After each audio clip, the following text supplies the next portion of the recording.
comenzamos.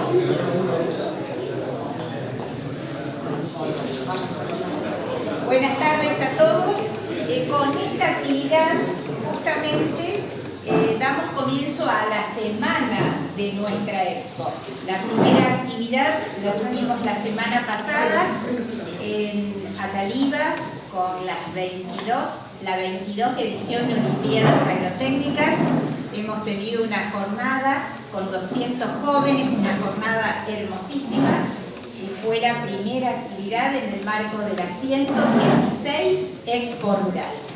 Y en esta semana iniciamos la semana de la Expo con una presencia muy importante de la zona, lo que nos da una alegría muy especial, mediáticamente sumamente conocido, capaz, eficiente y sobre todo con una gran valoración de lo que nosotros, del potencial que nosotros tenemos y del cual siempre hablamos mucho.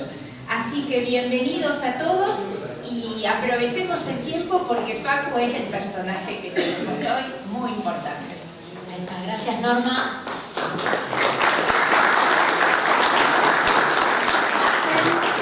¿Se escucha ahí? ¿Se escucha? Perfecto. Bueno, vayan pasando. Hay un montón de lugar acá adelante. Siéntense sin vergüenza. Nadie les va a hacer decir nada, así que pasen acá para adelante y vayan acomodándose.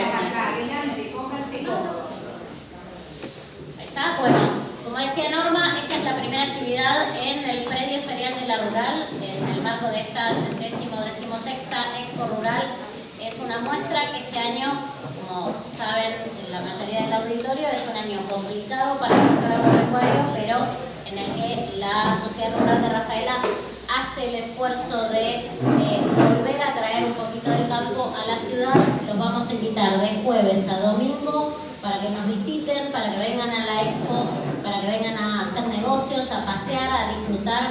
Hay charlas también durante la expo, hay jura de Orlando el sábado a la tarde, en un marco que esperamos que sea con mucha gente, también hay espectáculos musicales y el acto inaugural el domingo a la mañana. Algunas cosas cambian de la agenda habitual, pero bueno, los esperamos a todos los días.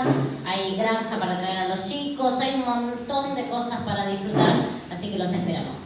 Vamos a darle el paso a Facu Zonati. Facundo, es alguien a quien muchos conocemos virtualmente de sus trabajos, ya sea en medios de comunicación radiales, también en algunas cuestiones que tienen que ver con la imagen, pero también escribe sobre cosas que nos interesan y que nosotros entendemos como habituales, que son estos casos de éxito en la zona y que tienen que ver con empresas familiares, con desarrollos de muchos años y de muchas generaciones. Viene a hablar de eso. Facu está trabajando ahora en CNN Radio y también en un canal de Twitch, en Neura Media. Derribando mitos se llama el programa.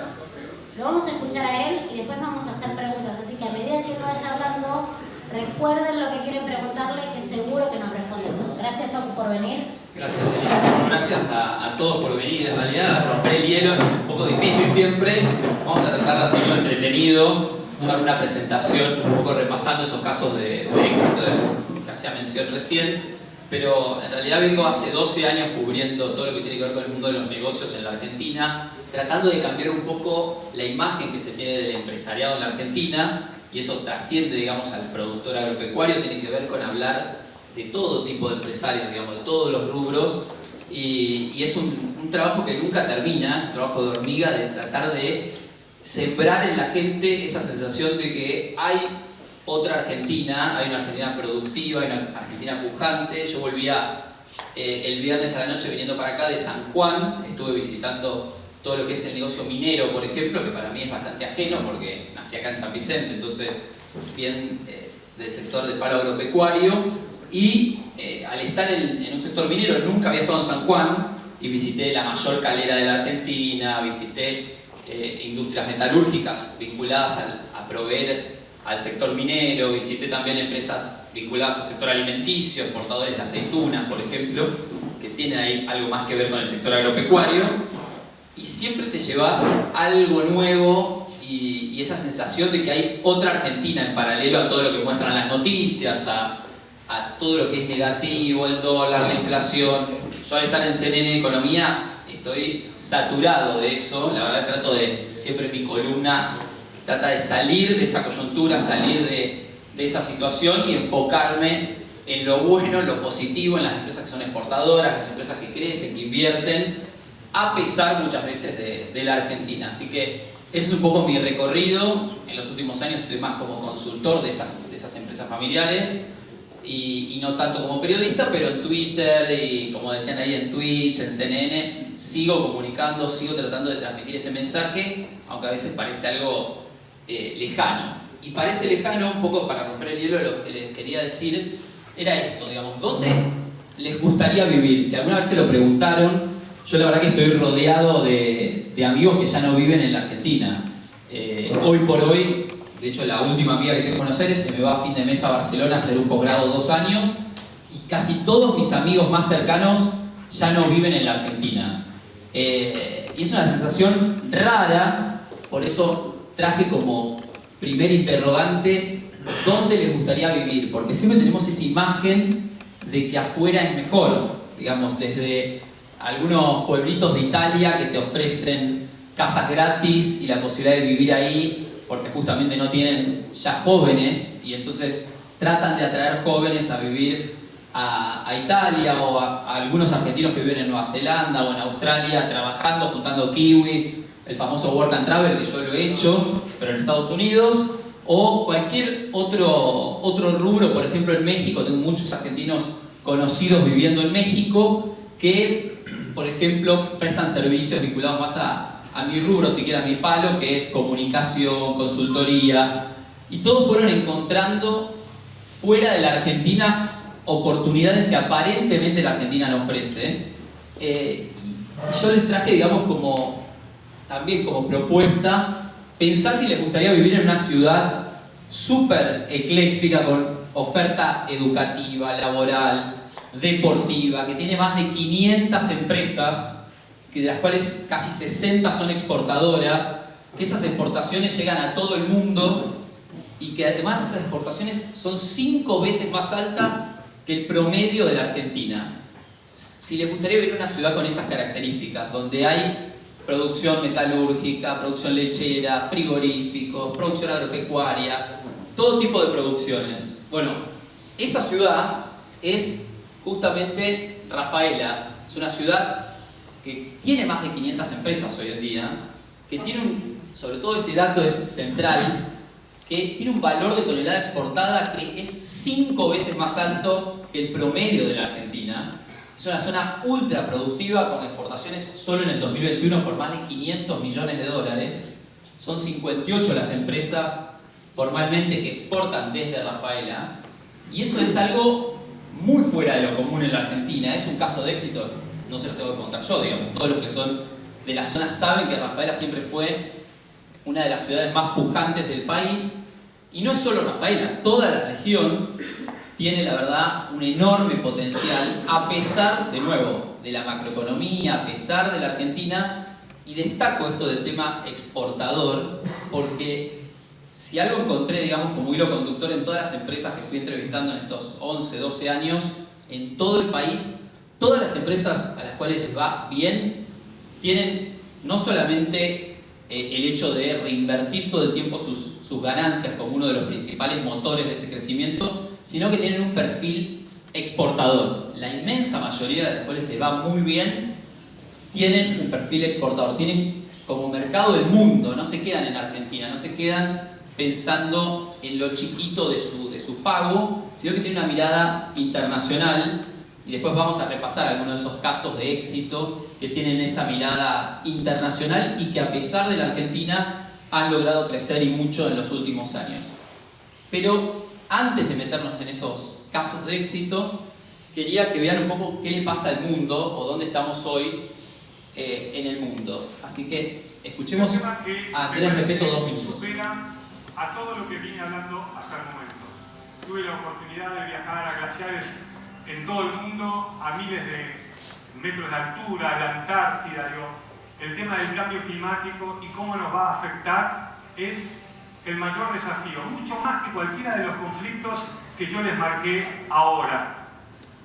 Y vemos que el liderazgo todavía no es consciente de la realidad que estamos viviendo, ¿no? Esta última cumbre, la verdad que no se avanzó, salvo en algunas cosas puntuales, no se avanzó en mucho. Me acuerdo de una película, ahora no es el título, pero al final de la película este hombre era un malvado que quería destruir el mundo y decía: ustedes se comieron el cambio climático en documentales, se comieron el cambio climático en canales de televisión, en las noticias, pero ¿qué hicieron? Nada, ¿no? Este para mí es el mayor de los desafíos. Y no sé si vieron la noticia, en estas últimas horas hay una crisis en el Canal de la Mancha, les juro que esto va a terminar bien, donde se murieron muchos inmigrantes ahogados, ¿no? Y este cambio climático lo que va a provocar es que cientos de millones de personas se muevan por el mundo, buscando un lugar mejor donde vivir, donde haya oportunidades. Entonces yo me pregunto de qué fronteras hablamos en ese futuro que algunos expertos dicen serán en un par de décadas, cuando no hay muro que frene a la gente que busca tener un futuro mejor. Lo vimos en el Canal de la Mancha, con la noticia de las últimas horas, lo vemos hoy. Los inmigrantes que van al muro con Estados Unidos es gente de Centroamérica que no escapan de las maras, de las pandillas, sino escapan de las consecuencias del cambio climático. Como decía Bill Clinton, ¿se acuerdan del presidente de Estados Unidos? Es la economía estúpido. Y eso es lo que va a generar el cambio climático. ¿Cuántos países pueden soportar 1, 2 huracanes categoría 4? Muy pocos. El cambio climático va a afectar la economía de todos los países. Y el cambio climático no entiende ni de religión, ni de fronteras, de absolutamente nada. Nos va a tocar, no a todos por igual, porque no todos tenemos la misma espalda para llevar adelante el desafío.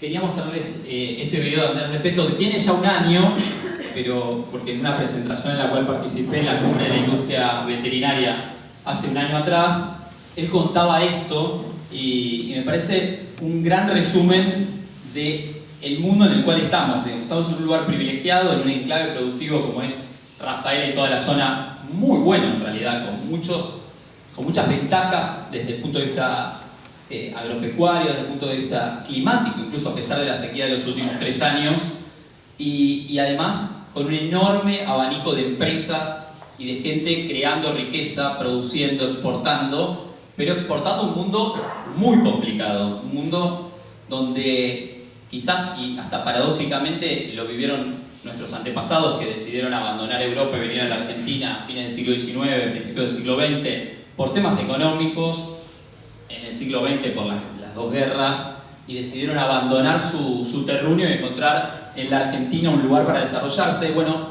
eso sigue pasando en el mundo 100 años después, con otros condimentos, en otros lugares, pero eso tiene un efecto muy importante en cómo se piensa el futuro de nuestra generación, y acá pensando quizás en los sub-35, que nos queda todavía por delante medio siglo por lo menos de vida en un mundo cada vez más complicado, con el cambio climático, con las migraciones que se ven por ejemplo en el Mediterráneo, con los barcos que van naufragando día a día, de gente que trata de escapar de África por problemas justamente de no tener qué comer o no tener un futuro, y tratan de buscarlo o encontrarlo del otro lado del Mediterráneo. Ni hablar, no nos vamos a meter en temas más de política internacional que se me escapan, pero todo lo que está pasando entre Rusia y Ucrania y los efectos que eso tiene en el comercio mundial, en el valor de las materias primas, en el valor de la energía. Entonces, en ese mundo estamos nosotros también. ¿Y qué le podemos ofrecer al mundo? Y para eso quería repasar con ustedes algunos de los trabajos más requeridos en el planeta, que básicamente lo publicó la BBC de Londres hace un par de meses. Solamente destaco los primeros 10, pero es interesante para también pensar en dónde nos vamos a parar en los próximos años como miembros de una sociedad que obviamente tiene muchos problemas que resolver, pero que individualmente puede elegir qué ofrecerle a ese mundo tan conflictivo desde esta zona productiva. Y bueno, ahí están los principales. Repasemos algunos si quieren, pero el primero tiene que ver con especialista en inteligencia artificial y experto en aprendizaje automático. La inteligencia artificial en los últimos 18 o 24 meses se coló, digamos, en todas las noticias. Yo, entre otras cosas, trabajo con la Escuela de Negocios de la Universidad Austral, en el IAE, y siempre hablando con los jefes de cátedra, por ejemplo, de liderazgo empresarial, uno de los temas que siempre sale es inteligencia artificial. Todavía ni siquiera los principales CEOs o gerentes de compañías saben qué hacer con la inteligencia artificial, más allá de que ya incluso algunos empleados los están usando sin ellos saberlo. Es muy raro eso, porque cambia un poco la ecuación y las jerarquías, y los líderes de las principales compañías, estoy hablando de Google, IBM y demás, incluso en la Argentina, las oficinas que tienen en la Argentina, están viendo cómo desde su posición de liderazgo se alían a la inteligencia artificial y lo usan a su favor. Entonces, ese es uno de los empleos, ser especialista en inteligencia artificial, saber qué hacer con esa tecnología, es uno de los trabajos del futuro y que sin duda va a tener mucha salida o mucha oportunidad. Sostenibilidad ambiental, hablábamos del cambio climático y es otro de los temas que cada vez están más en boga en el sector agropecuario también. O sea, desde las certificaciones que te pide Europa para comprarte o no un producto, también trabajando con una consultora de afuera, de Inglaterra, el año pasado hacíamos un análisis de la ruta de la soja desde las zonas deforestadas del norte de la Argentina hasta Italia, por ejemplo. Hicimos toda la trazabilidad y justamente desde noviembre del 2021 la Unión Europea ya prohíbe la compra de productos de zonas deforestadas. ¿Qué va a hacer Argentina? ¿Qué va a hacer Brasil? Ni hablar, pero sobre todo Argentina, con todo el norte y toda la producción del norte de soja y maíz, si va a poder o no entrar a la Unión Europea. Obviamente Europa en eso no es naif, digamos, no son tampoco nenes de pecho, pero es algo que nosotros también tenemos que plantearnos, y la sostenibilidad ambiental va a tener un rol central en los próximos años, lo tiene hoy ya, pero es otro de los trabajos más requeridos. Analista de inteligencia comercial tiene que ver con esto que les decía, de saber a quién venderle, cómo venderle, cuáles son las distintas cadenas de suministros, seguridad de información ni hablar, ingeniero fintech. Argentina en eso es bastante vanguardista, tenemos Mercado Pago, por ejemplo, como un caso emblemático en América Latina, está Nubank en Brasil, son de las dos fintech más grandes de América Latina, y trabajar en ese rubro también es una gran oportunidad, sobre todo para los más jóvenes que están ingresando en el mercado laboral. Analista de datos, también, no es del futuro, yo digo, es de la última década. Tengo también conocidos o empresas que tienen infinidad de analistas de datos y científicos de datos que están todo el tiempo evaluando la repercusión que tiene o no un nuevo producto, a dónde llegar, quiénes son sus consumidores. Ese es otro punto también que me parece interesante. Y más allá de algunos otros que hay en la lista, el que me llamó la atención a mí de la BBC de Londres es operador de equipo agrícola, y el resumen, digamos, que tenía el artículo de la BBC básicamente hablaba de aquel que sepa manejar una herramienta. Algo tan simple como eso, bueno, en el mundo es cada vez más requerido, no por nada, como les decía al principio, hay muchos argentinos que eligen irse de la Argentina y encuentran oportunidades, por ejemplo, como maquinistas o tractoristas en Australia o en otros países, con sueldos más que tentadores, porque es otro de los trabajos más requeridos. Pero sin pensar en el afuera, y ahora sí metiéndonos un poco en los casos de éxitos de la región, y de la región, digo, de Rafaela, digo, de Córdoba, digo, del resto de la provincia de Santa Fe, les traje solamente 5 casos emblemáticos para que vean que, a pesar de todo, hay oportunidades en la Argentina, e incluso para ocupar estos puestos pensando en los jóvenes y en el futuro laboral. El primero que les traje es el Molino Esmeralda, de la localidad de Esmeralda, acá cerquita, casi en el límite con la provincia de Córdoba, de la familia Forzani. Les cuento, si quieren, esto si les resulta interesante, un poco la historia. Algunos quizás lo conocen, otros no, pero bueno, es una familia que empezó en realidad Roberto Forzani como contratista con un tractor, una sembradora, allá por la década del 80. Hoy tiene una empresa con 150 empleados, o sea, pasaron 40 años en el medio, y su última innovación, más allá de que suman 18.000 hectáreas, están en ganadería, están en agricultura, tienen acopios, tienen su flota de camiones y demás, el chiche nuevo, digamos, es este molino automatizado que yo compartí en Twitter hace más o menos, ahí está, marzo 2023, que lo conocí en primera persona. Es un molino ultra automatizado al punto tal que puede funcionar con un solo operario. Piensen los molinos harineros históricamente, Argentina, granero del mundo, repleto de molinos harineros. En la Argentina realmente está hiperatomizado ese mercado. Piensen que está como el número 1 Molino Cañuelas, y después vas bajando, tenés Lago Marcino, Molino Fénix, y después te metés en una lista interminable de más de 100 molinos harineros.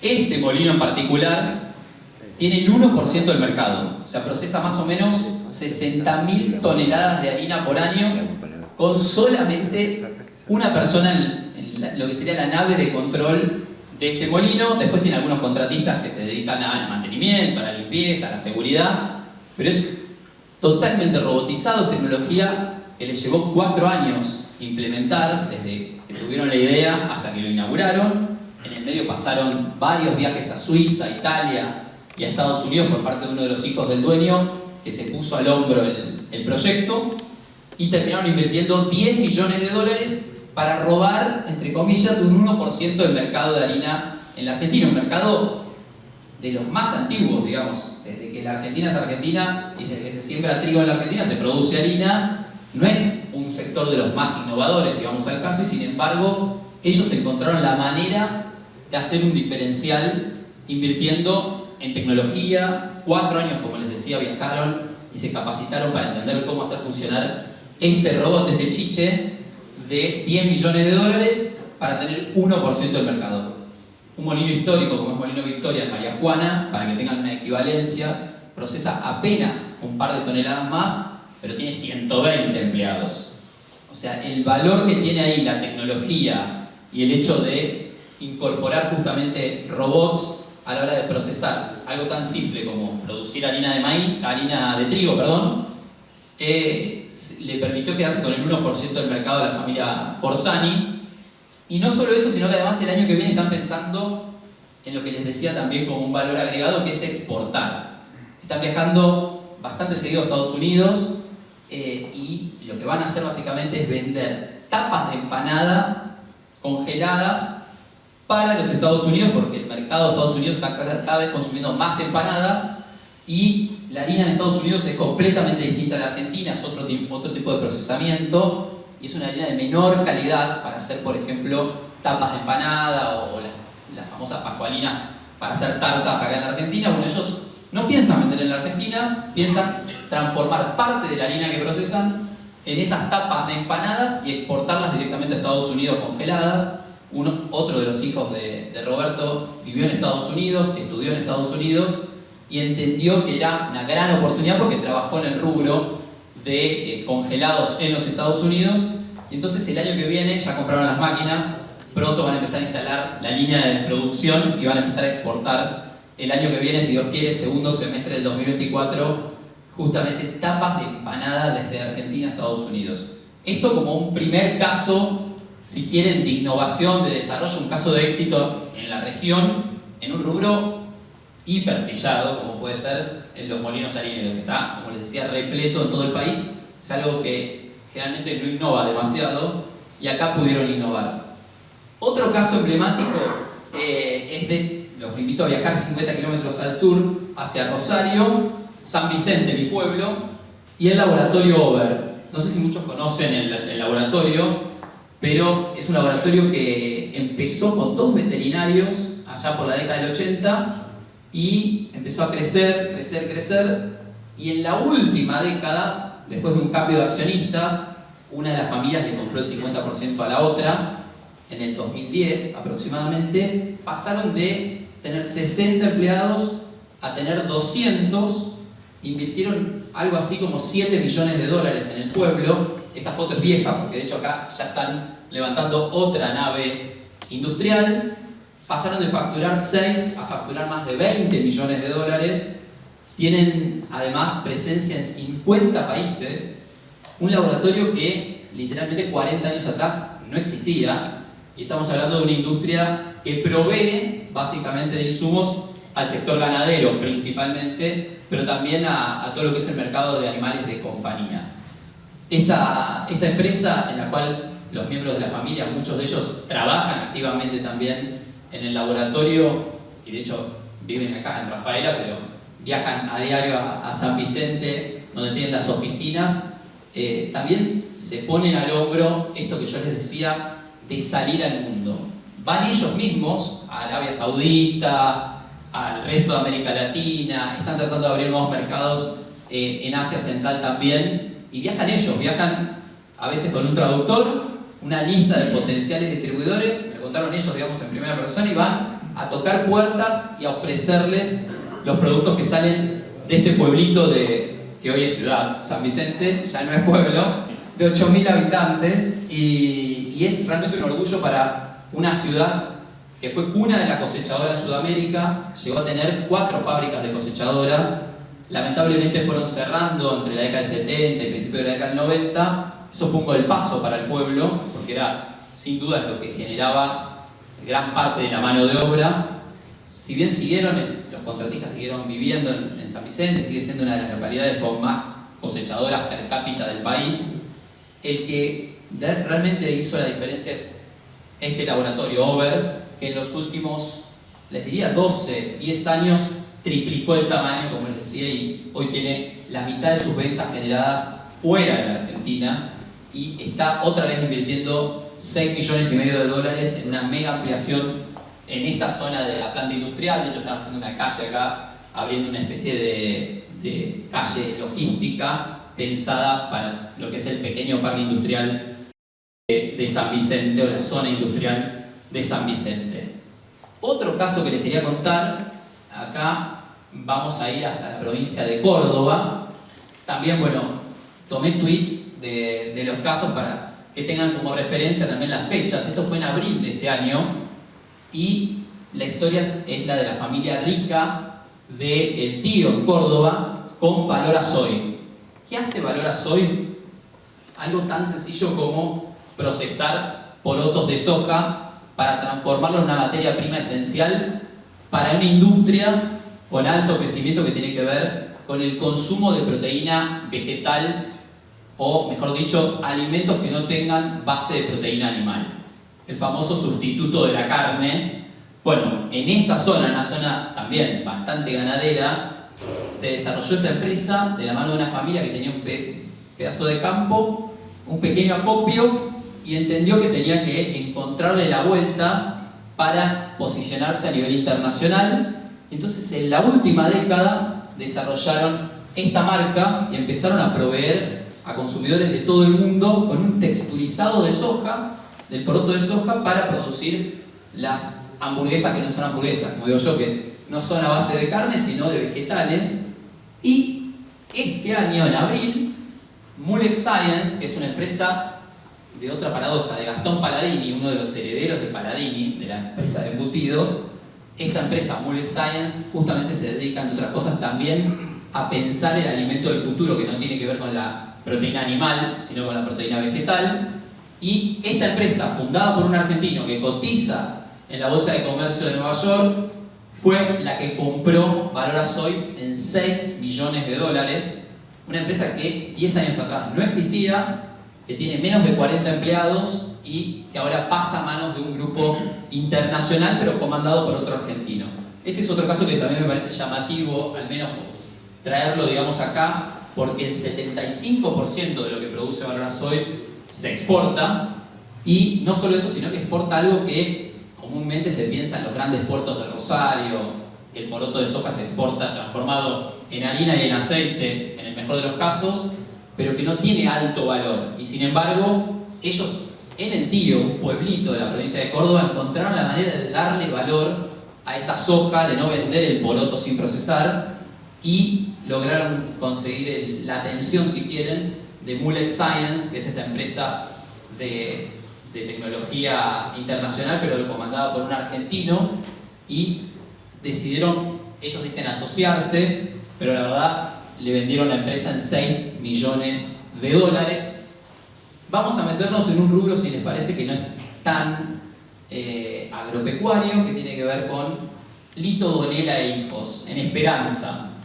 También en esta zona también productiva, la primera colonia agrícola de la provincia, del país, como es Esperanza, esta empresa procesa 120.000 toneladas de acero por año y la transforma en calderas, pero también en otros insumos para industrias que también están en auge, que tienen que ver sobre todo con la energía. Argentina vive de promesa en promesa, ahora la promesa parece ser el litio, hasta hace poco era vaca muerta, y si bien no se termina de desarrollar todo el potencial de esas industrias, hay empresas como esta, como Lito Donela, que ya tiene sus años, que le encuentra la vuelta para transformarse en proveedor de esos sectores pujantes y con 2 plantas, una en Esperanza y otra en la provincia de Entre Ríos, abastece también, sobre todo en este caso al mercado local, pero también al mercado internacional de calderas y otras estructuras de acero que son demandadas y que claramente le permiten desarrollarse porque la familia además es dueña de 7.000 hectáreas, tienen producción lechera, tienen su propia usina láctea, le vendieron otra usina láctea que habían construido a un grupo peruano y ahora tienen una nueva planta que se llama La Ramada en Frank, y todo lo hacen con la misma política también que les describí antes. Como toda empresa exitosa, reinvierten y reinvierten todo el tiempo lo que ganan, y eso les permite seguir creciendo en un contexto difícil. Pero también quería traerlo porque es otro perfil de industria, si quieren, que en Rafaela también se ve mucho, metalúrgica, y que no tiene que ver estrictamente con el campo, con el sector agropecuario.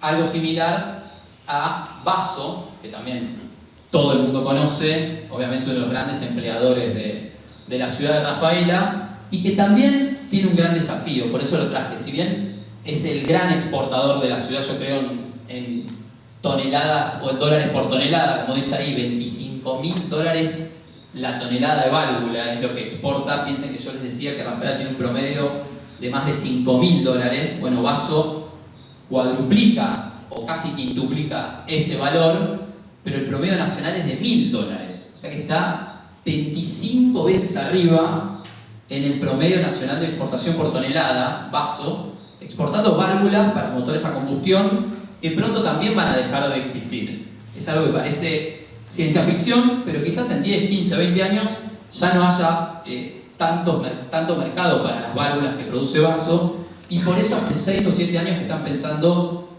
en cuál es el próximo paso, y la nueva generación de la compañía desarrolló, entre otras cosas, la primera batería de litio de la Argentina. Quizás no es tan conocido, pero es una innovación que viene desarrollándose 6 o 7 años, pensando en que los autos ya no van a funcionar a combustión y ellos necesitan tener presencia en el nuevo mercado en el cual pueden llegar a participar. Y un dato más, en el caso de Vaso, que me parece súper atractivo, es que la materia prima que utilizan la importan de Alemania, o sea que la traen de Europa, procesan y vuelven a mandar a Europa porque uno de sus principales clientes es Ferrari, otro es también Peugeot. El principal cliente que tienen hoy en día, por lo menos lo que me comentaron hace un par de meses, es John Deere, ni más ni menos, así que también está vinculado al sector agropecuario. Y es otra familia histórica de Rafaela que hace ese diferencial que yo les mencionaba de exportar, de pensar su mercado, su industria, más allá de las fronteras. Y en este caso es emblemático porque el 90% de lo que produce termina en el exterior. Y quería cerrar un poco con este caso en particular y después sí charlar, que es quizá lo más atractivo, dinámico, a partir de preguntas o repasar otros casos que no compartí en esta presentación. Pero bueno, quería cerrar con un caso local rafaelino que para mí es de los mejores, digamos, a la hora de tener un referente en cómo desarrollar, digamos, la región y el desarrollo productivo de la región, como es este caso de Vaso. Así que muchísimas gracias, y ahora quizás la parte más atractiva, que es el ida y vuelta, quedo abierto a todo tipo de preguntas, así que muchísimas gracias de nuevo.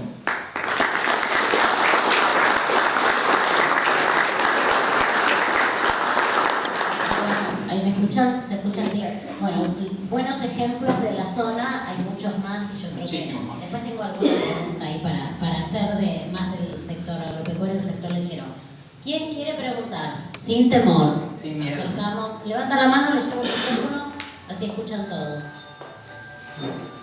Ahí está. Yo tengo una si querés, para arrancar y después los chicos de Ateneo también tenían. Hola, ahí está. Facu, bueno, gracias por venir. Bueno, yo obviamente como parte de la comisión agradecerte la presencia, yo te sigo en todas las redes y la verdad que está buenísimo estos ejemplos y bueno, después hay un montón más para seguir charlando.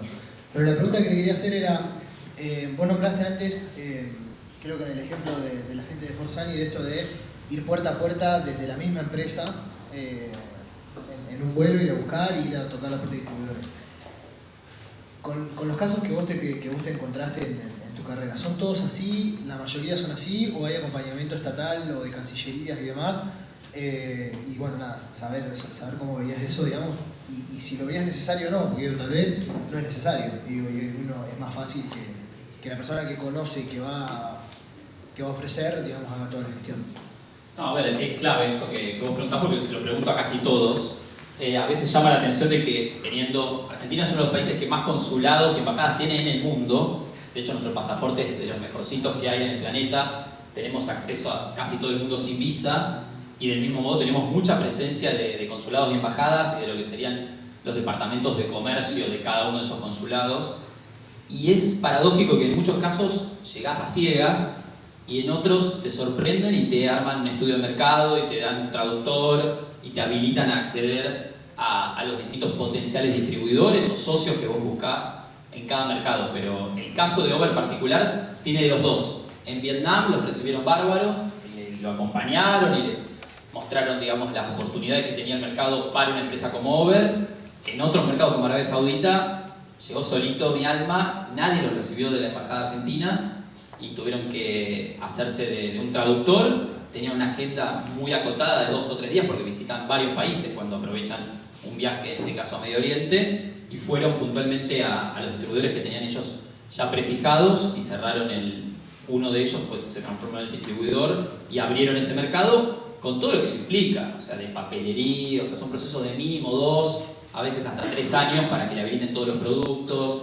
No es tan sencillo como parece abrir un mercado. Creo que el caso de Vaso también lo ha contado, no sé si José Luis o el hermano, de que a veces viajaron 7, 8, 10 veces al mercado hasta que le habilitan el producto y eso tiene un costo de tiempo, de dinero, en donde es autofinanciado y el Estado ahí, como tantas cosas en la Argentina, termina haciendo aguas, me parece, y no termina de ser un aliado y queda a la vista en el cambio de gobierno también. El gobierno de Macri abrió un montón de mercados y claramente esto lo sé por algunas secretarías, con gente que hablas en on, en off, y te van contando que ya se discontinuó esa política de abrir mercados y si vos desapareces o dejás de abastecer un mercado, inmediatamente te reemplaza otro y ahí cuesta muchísimo volver a abrir esa puerta para poder abastecerlo. Entonces es una cuenta pendiente para mí que tiene el Estado argentino estratégicamente, como abrir esa política de abrir mercados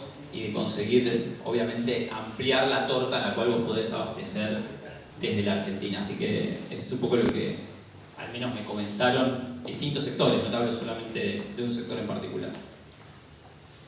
¿Qué más? ¿Allá? ¿Guille?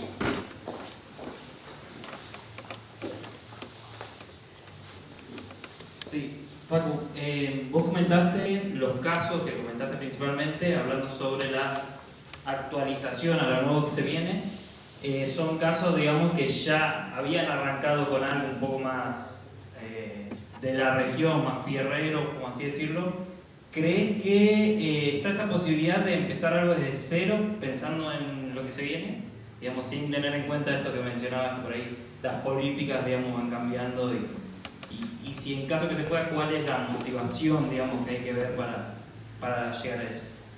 Sí, ahí creo que hay oportunidades de todo tipo y color. La diferencia que tenemos con las generaciones previas, pensando en los más jóvenes, ahí me meto yo también en los sub-35 si querés, es que hay un mercado que es el mundo. Ya no solamente tenés que pensar un negocio, un emprendimiento, una empresa local o regional, ni siquiera nacional, sino que el mundo es el mercado. Hay casos emblemáticos de Argentina, como el caso de Globan, que ellos empezaron vendiéndole a Inglaterra, desde Argentina. No pensaron en Argentina como un mercado. Hoy son un monstruo, tienen más de 20.000 empleados, pero el inicio fue, che, ¿qué hacemos? Somos 4 amigos, sabemos hacer esto, proveer servicios de tecnología o de software al mundo. Che, vayamos, tenemos $30.000, invirtamos en ir a Londres a encontrar un cliente. Y encontraron un cliente y así arrancaron en el 2003, 2004, después de la crisis, y hoy son lo que son, pero empezaron con esa mirada global. Y yo creo que las empresas que mejor, digamos, desempeño tienen, más crecen, más potencial tienen, no tiene que ser solamente tecnológico, puede ser vender alimentos, pero pensarlo en el mundo. Yo el año pasado fui a Jujuy, que estaba de vacaciones en realidad, y desde la ruta vi unos galpones como con el mismo color que las montañas, yendo hacia la zona, era Humahuaca, o era el valle de Humahuaca en realidad, y me bajo y entro al lugar tipo aplaudir a ver qué era una tranquera, y terminó siendo un tambo de cabras, el más grande que hay en la Argentina, de una familia que viene de otro palo, eran distribuidores de Pepsi y otros productos ahí en la zona, en el norte del país. Ellos innovaron básicamente produciendo quesos de cabra para el mercado chino. Y empezaron en el 2016, tienen 700 cabras, todo un tambo estabulado espectacular. Además tenía ese color, el techo digamos, de los galpones, para mimetizarse con las montañas, por una cuestión también es patrimonio de la humanidad, Humahuaca, entonces tenían que tener también contemplado ese aspecto, si querés, ambiental o del lugar, pero súper innovadores. Y de hecho el veterinario, no me acuerdo si era de Rafaela, pero era de esta zona, el que me acompañó en la recorrida, junto con la hija del dueño, que justo estaba ahí. Entonces aproveché, tuve 1 hora y media, me llevé quesos de paso, conocí el lugar, pero la mentalidad, o sea, de producir en Humahuaca, en Jujuy, queso de cabra 100% para la exportación. Y de hecho ya estaban abriendo el mercado de Estados Unidos. La última vez que hablé con ellos ya estaban con todo el tema papelería o burocracia para entrar a Estados Unidos con los quesos de cabra, que la marca es La Huerta, en Buenos Aires por lo menos se consigue, pero sobre todo tiene un perfil exportador y no tiene nada que ver con el desarrollo tecnológico, si querés, o de software. Entonces hay oportunidades, pero siempre el puntapié inicial para mí tiene que ser el mercado global y ya no solo Argentina y la región. ¿Qué más? ¿No se animan? Bueno, yo tengo una que es más o menos la base de lo que vos estuviste hablando. ¿Qué tenemos o qué hay en esta región de diferencial para que ocurran estos casos de éxito? Digo, teniendo en cuenta que recién ahora hay de Rafaela a Buenos Aires toda autopista, que Rafaela fue la primera ciudad del interior del país que gestionó el visado directo internacional y nacional para poder exportar. ¿Qué hay acá? ¿Son los piemonteses? ¿Son los alemanes? ¿Son los suizos? ¿Son los masones? ¿Qué es? Hay una buena combinación ahí. Es un misterio que yo siempre trato de explicarte, digo, porque estamos bien referenciados en cualquier parte del país que vas, o mismo ahora yo por ejemplo volví de San Juan y realmente menciono el hecho de, che, yo vengo de San Vicente, cerca de Rafaela, una zona productiva, y enseguida todos paran la oreja. Ah, sí, Rafaela es como la ciudad modelo del país. Yo creo que tiene que ver un poco con todo eso que vos decís, una combinación de gente que obviamente dejó su patria con intenciones de progresar hace 100, 120. En el caso, por ejemplo, de mi abuelo, mi tatarabuelo paterno vino a Argentina en 1872, sin nada, y empezó y compró un campito, esto y lo otro. Bueno, todos yo creo que tenían esa impronta de trabajar, de progresar, y si me quedo en San Vicente, por ejemplo, el caso de Zenor, también tenían, no me van a dejar mentir por acá, pero tenían un taller, eran herreros y entendieron que había que innovar y de esa manera llegaron a tener la primera cosechadora mecanizada de Sudamérica.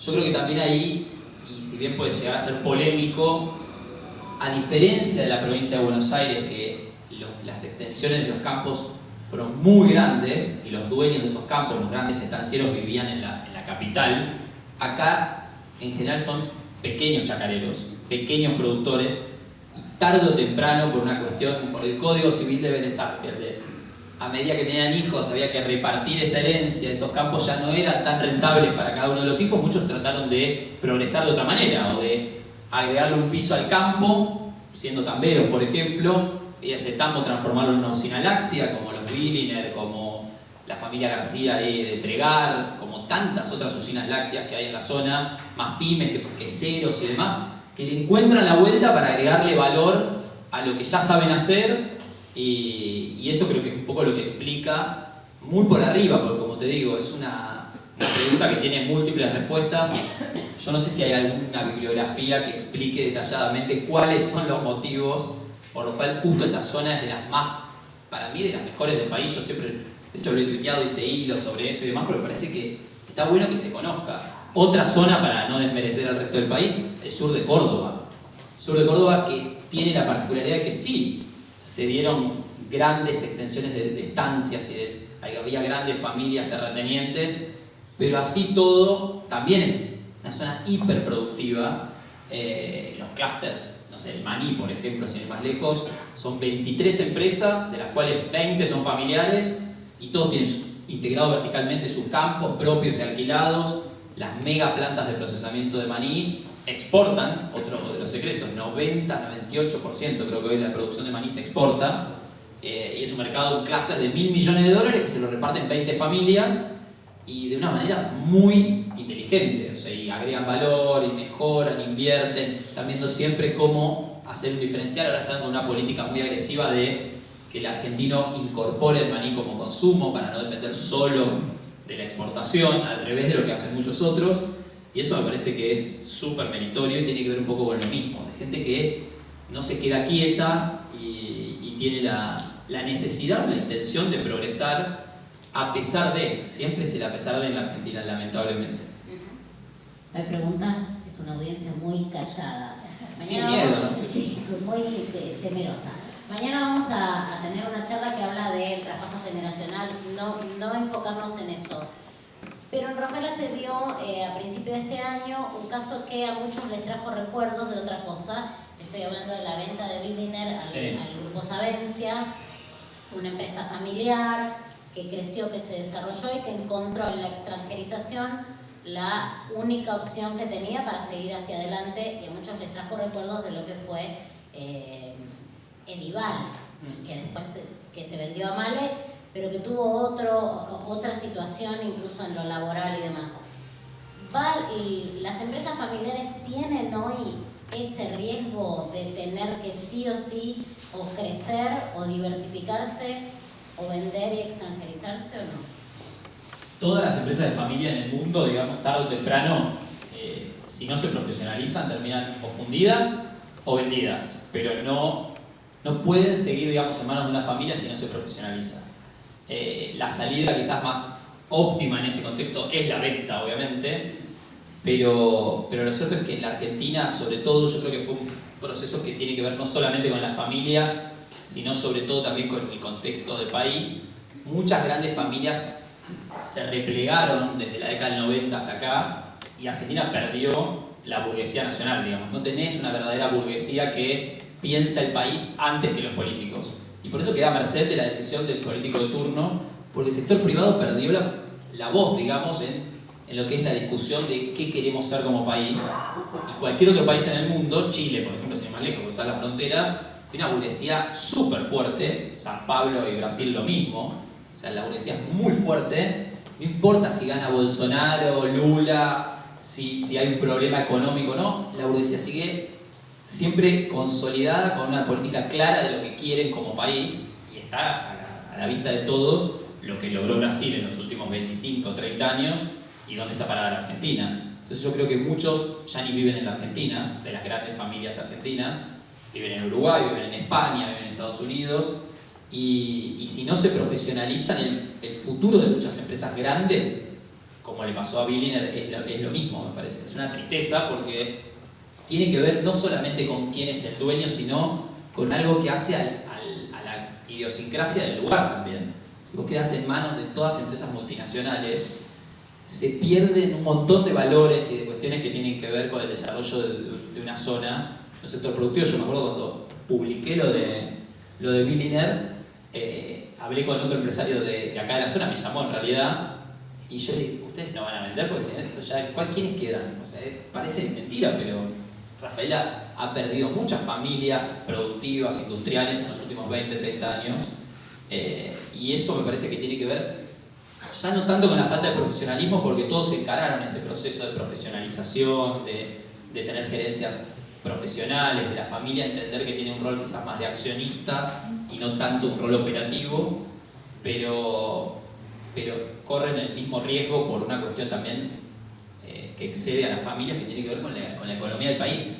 Se cansan, entre comillas, de lidiar con todos los conflictos que lleva a tener una empresa en la Argentina, y casos fuera de Rafaela hay un montón también, o sea, que fueron cediendo en los últimos 20, 30 años en la Argentina y se corrieron, y a lo sumo conservan los campos, que es algo más fácil de, si querés, entre grandes comillas, de administrar, pues un capital, es casi como una caja de seguridad que tienen 1.000, 3.000, 30.000, 20.000 hectáreas, y a lo sumo invierten en algún negocio más chico, pero no sé, el caso de Rubén Balsaña no volvió a invertir fuerte en otra industria, por ejemplo. Lo hablé con él varias veces, llegó a ser caso de estudio para PwC porque era una pyme argentina que se transformó en una gran empresa y fue comprada por una multinacional alemana, vendió y después nunca volvió a invertir realmente en industria. Tiene sus negocios, digamos, no es que se queda quieto, pero dejó de tener esa relevancia que tenía en la ciudad con casi 1.000 empleados.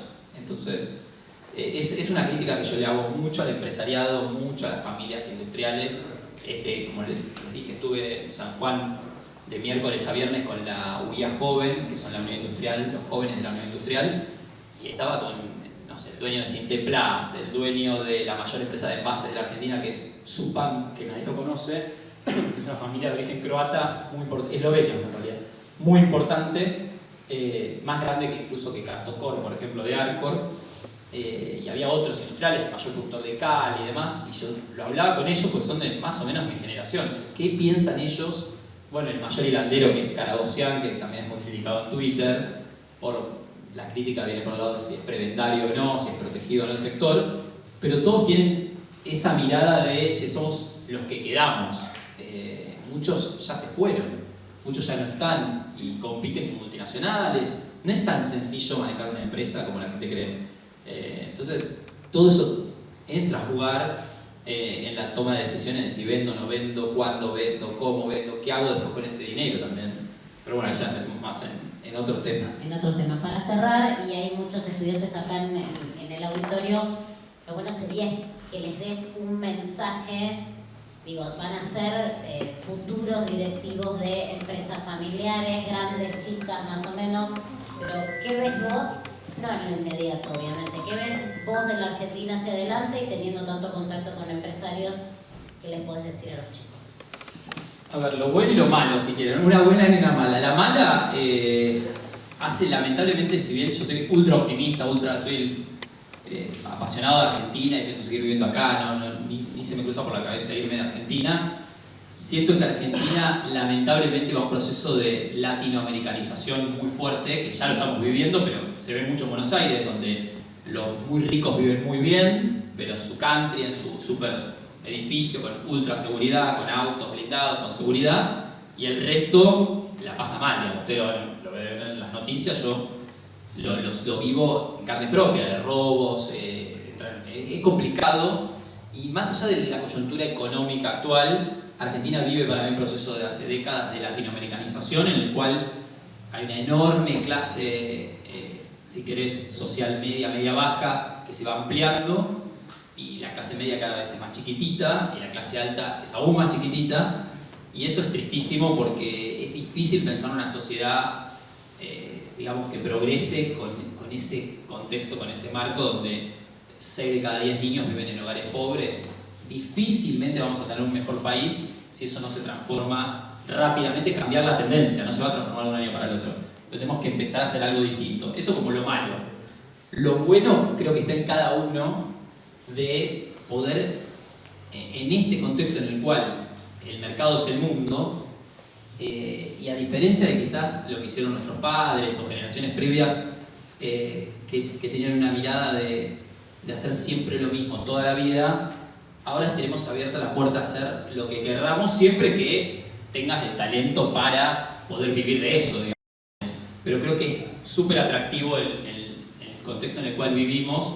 Había un tuit del domingo de Ariel Esbar, que creó Cocos Capital, que es una LIC, un broker de la bolsa. Es un correntino que fue a Buenos Aires a trabajar y terminó asociándose ni más ni menos con uno de los hijos de Midlin, del dueño de Pampa Energía. Pero es un pibe de mi edad, más o menos 32, 33 años, que ahora ya tiene una estructura y demás. Y él decía, no me acuerdo cuál fue la última vez que le pregunté a un empleado que iba a contratar qué estudió o qué título tiene. Ya no se pregunta qué estudiaste, sino que miran tu track record, qué hiciste, cómo lo hiciste, qué aspiraciones tenés, qué expectativas tenés en tal o cual tema. Es como todo mucho más, si querés, menos del papel o de lo técnico. No digo que tengas que estudiar. Más blando de capacidad. Mucho más soft y al mismo tiempo tener en cuenta ahí qué aporte o qué valor le vas a hacer a ese proyecto en particular, a ese equipo en particular. Cuesta entenderlo también. Tengo un montón de amigos que dicen, no, yo quiero mi trabajo fijo, mi sueldo fijo y hacer siempre lo mismo. Pero creo que es una oportunidad el hecho de que vos puedas realmente, en mi caso en particular, jamás tuve que mandar un currículum, por ejemplo. Hace 12 años que vivo en Buenos Aires, 12 años que me llaman para trabajar, jamás me piden un currículum, jamás. Te dicen, che, queremos hacer un proyecto con el IAE, con esto. Yo jamás pisé la escuela de negocios, jamás, ni siquiera tengo el título de grado porque no terminé la carrera en Rosario y me fui a vivir a Buenos Aires y trabajo en la escuela de negocios más importante de la Argentina. Jamás me pidieron un título para formar parte de ese equipo de trabajo. Y enfrente tengo tipos de 60 años que tienen 3 posgrados, que dieron clases en Estados Unidos, en Harvard. Y eso también es atractivo, por eso yo siempre digo, es muy importante hacer lo que a uno le gusta. Y eso solo en algún punto te va a llevar a capacitarte, a estudiar, a profesionalizarte, a meterte de lleno en lo que te gusta, sea lo que te gusta. Entonces, es este mundo actual, con todo lo malo que decía antes de lo que le pasa a la Argentina, creo que también es súper atractivo porque hay oportunidades, hay que moverse y aparecen. Aplauso para Facundo.